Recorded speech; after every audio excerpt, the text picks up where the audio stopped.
नमो नमः। सभी विद्यार्थियों को मेरा नमस्कार। अब देखिए, जो हम संस्कृत शिक्षण में शब्द रूपों के बारे में चर्चा कर रहे हैं और शब्द रूप किसे कहते हैं, इनके कितने भेद होते हैं, इनके बारे में हम चर्चा करते हैं। शब्द रूपाणी।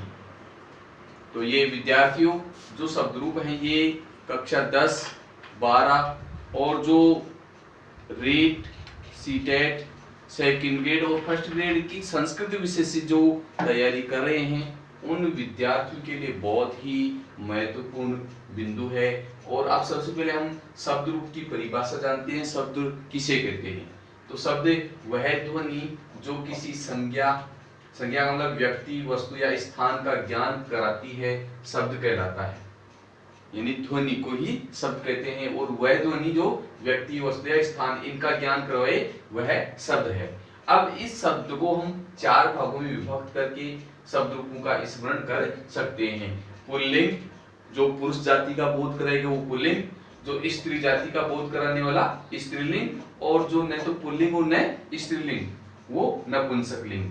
और जो तीनों ही प्रकार के बोध कराता है, जो पुल्लिंग में भी प्रयुक्त हो, स्त्रीलिंग में भी, नपुंसकलिंग में भी, वो सर्वनाम शब्द रूप कहलाता है। इस प्रकार से हम 4 भागों में विभक्त करके शब्द रूपों का अध्ययन करेंगे। सबसे पहले हम पुल्लिंग शब्द का अध्ययन करते हैं, जो अकारांत, इकारांत, उकारांत और ऋकारांत इन विभागों में विभक्त करके हम इनको बांट सकते हैं। तो सबसे पहले हम अकारांत शब्द रूप का अध्ययन करते हैं। अकारांत उसे कहते हैं जिसके अंत में ए की मात्रा हो। जैसे मैं आपको विस्तारित रूप से समझाऊंगा। जैसे राम में, यहां अंतिम जो शब्द है मैं, उसमें ए की मात्रा है, इसलिए इसको हम कहेंगे अकारांत। इसी प्रकार से ऐसा ही शब्द होगा, जैसे गोपालय, यहां पर भी ल है, ल में ए की मात्रा है, इसलिए ये भी अकारांत पुल्लिंग हो गया। और अन्य शब्द लिखे जैसे कृष्ण, कृष्ण, कृष्ण शब्द में भी अकारांत पुल्लिंग शब्द है। ऐसे ही जो अन्य शब्द हैं वो इकारांत। अब इकारांत की बात करते हैं। इकारांत किसे कहेंगे? जैसे इकारांत में है री, हरि जो शब्द है वो इकारांत। ऐसे ही मुनि, मुनि और ऋषि, ये सब के सब इकारांत है और पुल्लिंग शब्द हैं। तो ऐसे शब्दों को हम इकारांत कहेंगे।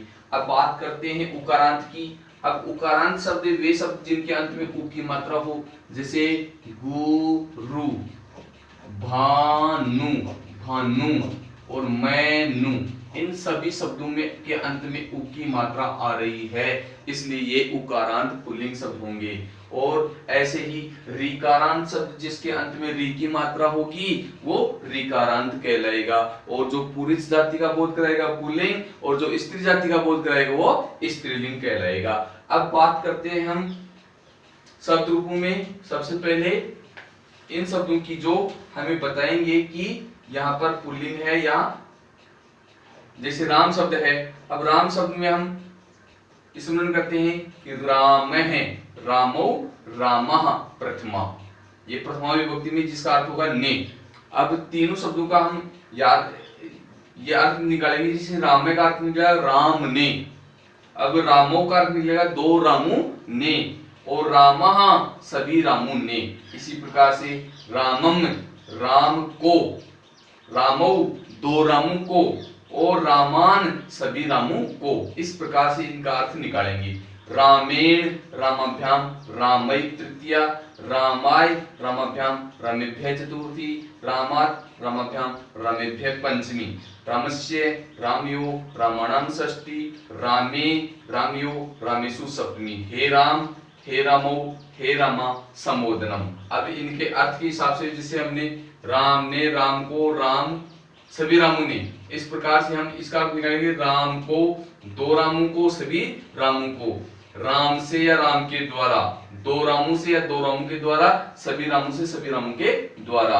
रामाय, रामाय का अर्थ निकलेगा राम के लिए, रामाभ्याम दो रामू के लिए, रामेभ्य सभी रामू के लिए। रामात्, रामात् का अर्थ होगा राम से अलग होने के अर्थ में, और रामाभ्याम दो रामू से अलग होने के अर्थ में, रामेभ्य सभी रामू से अलग होने के अर्थ में। रामस्य राम का के की, रामयो दो रामों का, दो रामों की, दो रामों के, रामाणाम सभी रामों का, सभी रामों की, सभी रामों के। इस प्रकार से इनका अर्थ निकलेगा। ऐसे ही रामे राम में, राम पर, राम के ऊपर, रामयो राम दो रामों में, दो रामों पर, दो रामों के ऊपर, हे राम, हे राम का अर्थ होगा अरे राम या धो राम। ऐसे ही रामो दो के लिए हे दो रामो, हे सभी रामो, इसके लिए बहुवचन हो जाएगा। ऐसे हम यहाँ पर चर्चा करेंगे। अब बात करते हैं हम इकारांत शब्द की। जो इकारांत हरि शब्द मैंने बता दिया आपको, इकारांत कैसे शब्द होते हैं जिनके अंत में ई की मात्रा होती है। ऐसे ही इसको हम स्मरण करेंगे, हरि हरि हरिये प्रथमा, हरिम हरि हरिं द्वितीया, हरिणा हरिभ्याम हरिभ्ये तृतीया, हरिये हरिभ्याम हरिभ्ये चतुर्थी, हरे हरिभ्याम हरिभ्ये पंचमी, हरे हरियो हरिणाम षष्ठी, हरौ हरियो हरिषु सप्तमी, हे हरे हे हरि हे हरिये संबोधनम। हाँ, विशेष बात ध्यान रखने की यह है कि यहाँ पर द्वितीय बहुवचन में ई बड़ा होगा और षष्ठी के बहुवचन में ई बड़ा होगा और अन्य सभी में ई छोटा रहेगा। ये बात नोट कर लेना, क्योंकि यहाँ विशेष जो अशुद्धि संशोधन में आएगा, ऐसे प्रश्नों को ही यहाँ पूछा जाता है। ये द्विवचन में भी यहाँ ई बड़ा है, तो यहाँ पर भी हम विशेष तरीके से याद कर लेंगे कि ऐसे जो शब्द हैं उन्हीं को अशुद्धि संशोधन के रूप में भी इनको हम स्मरण करेंगे। तो अब हम बात करते हैं उकारांत शब्द की।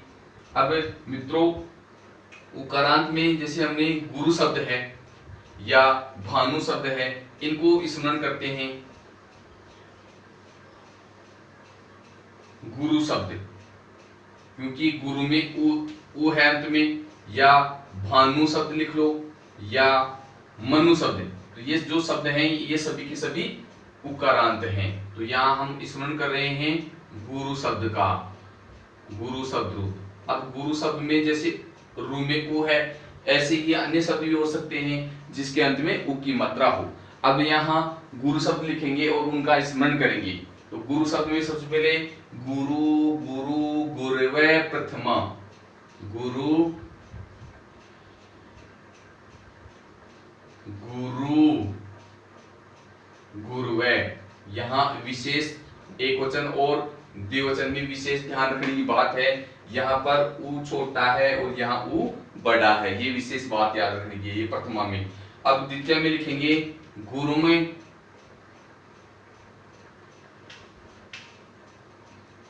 गुरु गुरु ने द्वितीया, फिर गुरुणा गुरुभ्याम गुरुभी तृतीया, गुरुवे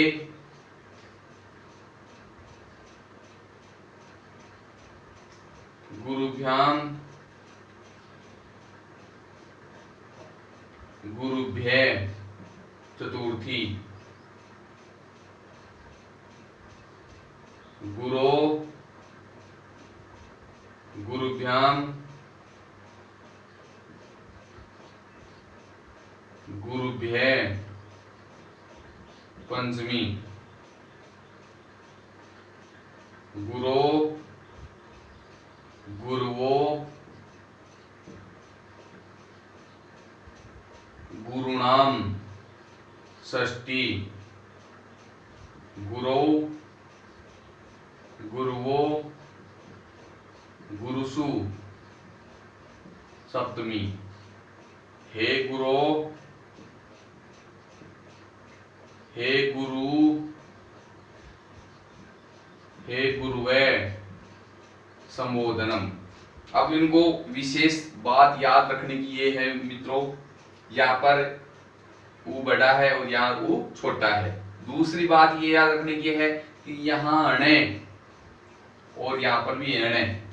अब ये अन्य शब्दों में न होता है और इसमें ण होगा। जैसे राम शब्द में भी हमने पढ़ा था, रामेण तृतीया के एकवचन में और षष्ठी के बहुवचन में रामायणम। इस प्रकार से हमने जाना था। तो इसका एक नियम याद रखना कि जिन शब्दों में री, रे और से ये तीन में से एक वर्ण हो, री, रे और से इनमें से एक हो, तो वहां पर एक सूत्र होता है अटकुप वांग नु वायपी। इस सूत्र के द्वारा न के स्थान पर अणय आदेश हो जाता है। तो जैसे हमने गुरु शब्द है हमारे पास, गुरु, गुरु में रे की मात्रा आ गई, इसलिए यहाँ पर न के स्थान पर अणय आदेश हो जाएगा। तो ये जैसे भानु शब्द लिखेंगे, भानु, भानु शब्द है, भानु का मतलब सूर्य।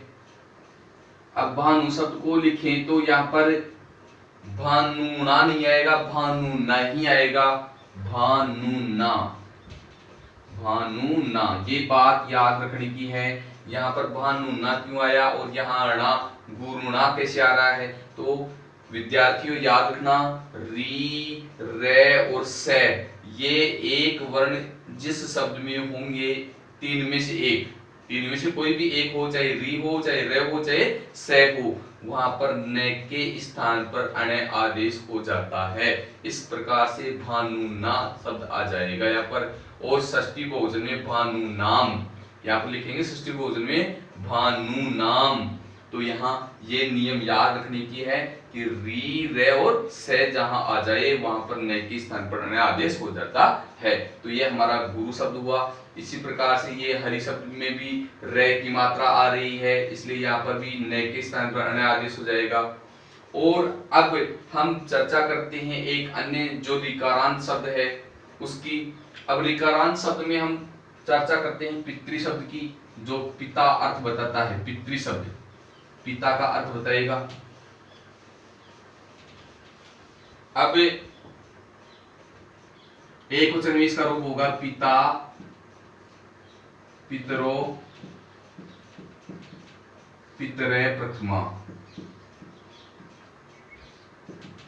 पितरम, पितरो,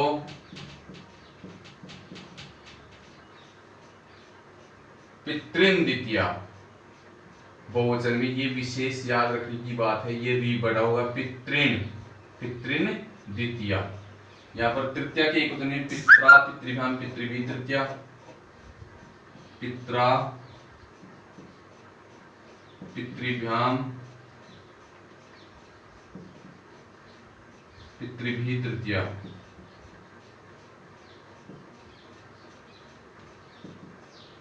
पित्रे,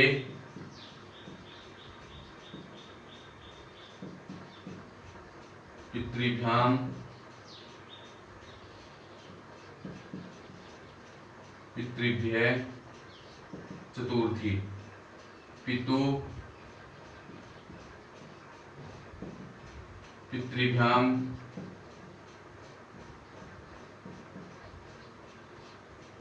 पितृभ्य पंचमी, पितु, पितरो,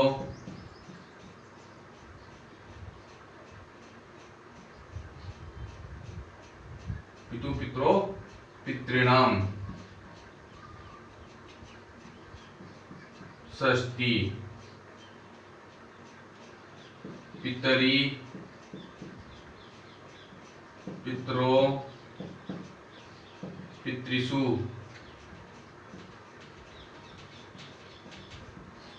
हे पिता, हे पिते, हे पितरो,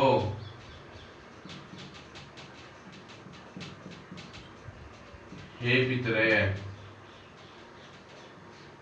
हे पिते, हे पितरो, हे पितरे संबोधनम। इस प्रकार से ये पितृ शब्द होंगे जो ऋकारांत पुल्लिंग होते हैं, इनको भी हम स्मरण कर लेंगे। अब मैं इनका रूप निर्धारण किस प्रकार से होता है, किस प्रकार से इनका निर्माण होता है, वो प्रत्यय बताने जा रहा हूं, जिनको हम सुबंत और तिगंत जो प्रत्यय बनेंगे वो सुबंत और तिगंत से ये शब्द रूप बनते हैं।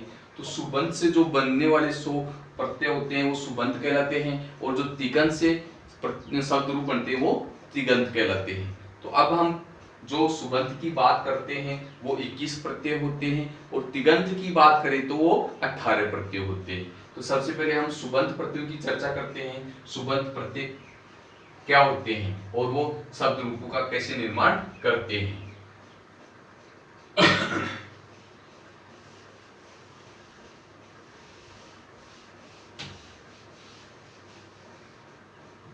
सबसे पहले सुबंत प्रत्ययों की बात करते हैं। सुबंत प्रत्यय वे शब्द होते हैं जो किसी शब्द के अंत में लग करके उसका अर्थ बदल देते हैं। ये हम प्रत्यय प्रकरण में विस्तार से पढ़ेंगे। सबसे पहले हम सुबंत प्रत्ययों की बात करते हैं जिनकी संख्या 21 होती है। अब ये 21 प्रत्यय शब्द के अंत में लग करके शब्द का रूप बदल देते हैं और उसका अर्थ भी बदल देंगे। जैसे सुबंत की हम बात करते हैं प्रथमा एक वचन में, एक वचन, ये द्विवचन और ये बहुवचन। सु, औ, जस, अम, औट, सस,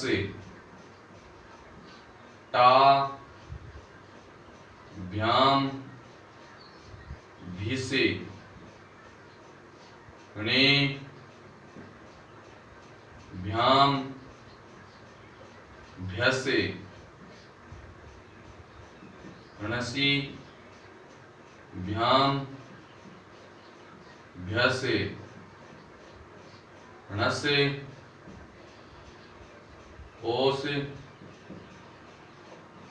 आम, णी, ओस, सुप। ये 21 प्रत्यय हैं। ये जो प्रथमा विभक्ति में लगता है, प्रथमा, ये द्वितीया, ये तृतीया,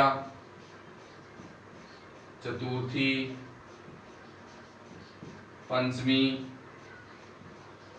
षष्ठी और सप्तमी। इस प्रकार से सातों विभक्तियों का ये रूप निर्धारण करते हैं। जैसे राम है, रामो, रामः, ये जो शब्द रूप बने हैं रामे, रामौ, रामः, ऐसे ये प्रथमा विभक्ति का रूप बना है। तो राम जो शब्द बना है वो राम से सु प्रत्यय लगने से बना है। तो यहाँ इसका रूप हुआ है राम शब्द में सु प्रत्यय को जोड़ने पर रामय शब्द बना है।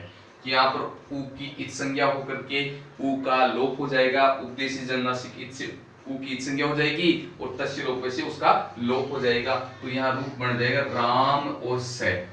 राम से बन जाने के बाद से की विसर्ग हो जाती है तो रूप बन जाता है राम है। ऐसे ही रामो जो शब्द बना है वो राम प्लस औ, राम प्लस औ प्रत्यय लगने से बना है, राम प्लस औ। तो यहाँ पर ए, ये राम में ए है, ए की उद्देश्य जन्नासिक इत संज्ञा होकर के तस्य लोप से उसका लोप हो जाएगा और राम और ये औ दोनों को जोड़ने पर रामो जो रूप बन जाएगा। इस प्रकार से द्विवचन में रामो रूप बन गया। और रामा जो रूप बना है वो जस प्रत्यय लगने से बना है। तो राम प्लस जस। अब जस का अनुबंध लोप करेंगे। जस का अनुबंध लोप करना जो जय में जय है, ये जय वर्ण की इत संज्ञा होकर के उसका लोप हो जाता है। तो अनुबंध लोप करके राम प्लस अस, फिर से वर्ण दीर्घ हो गई यहाँ पर राम मा से, और फिर से ऋतु विसर्गे तो रामः। इस प्रकार से यहाँ पर रूप बन जाता है। तो विद्यार्थियों रामे, रामो, रामः, रामम, रामो, रामान, तो इन प्रत्ययों को लगने से ये रूप बनते हैं। तो मैंने आपको 3 रूप सिद्धियां बताई हैं। इसी प्रकार की ये 7 विभक्तियों में 21 प्रत्ययों को लगने से ये शब्द रूप बनते हैं। तो आपसे पूछ लिया जाए कि कोई भी शब्द दे दे आपसे कि रामाय, रामाय में कौन सा प्रत्यय लगा है, तो चतुर्थी एक वचन में णे प्रत्यय, राम शब्द में णे प्रत्यय लगने से रामाय शब्द बना है। इस प्रकार से हम उत्तर दे देंगे। तो हम इन 21 प्रत्ययों को याद रख लेंगे। सु और जस, अम और सस, टाभ्याम भेष, णेभ्याम भ्यस, नसीभ्याम भ्यस, नस ओस आम, नी ओस सुप। इस प्रकार से हम स्मरण कर लेंगे। अब ये बात सुबंत की है। तिगंत जो धातु के अंत में लग करके शब्द बदल देते हैं वो तिगंत कहलाते हैं। अब तिगंत की भी हम बात कर लेते हैं। जो धातु बनाते हैं तिगंत, ये तिगंत प्रत्यय 18 प्रत्यय होते हैं जो प्रश्न पद में भी चलेंगे और आत्मनेपद में भी। 9 तो प्रश्न पद के होते हैं और 9 ही आत्मनेपद के होते हैं। तो ये सुबंत और तिगंत 2 प्रकार के प्रत्यय होते हैं जो धातु बनाते हैं। तो इनका हम धातु प्रकरण में अध्ययन करेंगे। तो ये जो धातु प्रकरण पढ़ेंगे शब्द रूप के बाद में धातु रूप आएगी, उनमें हम तिगंत प्रत्ययों का अध्ययन करेंगे। तो अब आज इतना ही। जो हमने जो शब्द रूप या पुल्लिंग शब्द को जाना है वो आगे अगले जो वीडियो में मैं आपको जो हमारा स्त्रीलिंग शब्द होगा उसके बारे में अवगत कराऊंगा, और अगला जो वीडियो होगा नपुंसकलिंग। इस प्रकार से हम 4 वीडियो के माध्यम से इन चारों शब्दों का हम ज्ञान करेंगे। आज इतना ही। सभी दोस्तों को पुनः मेरा नमस्कार।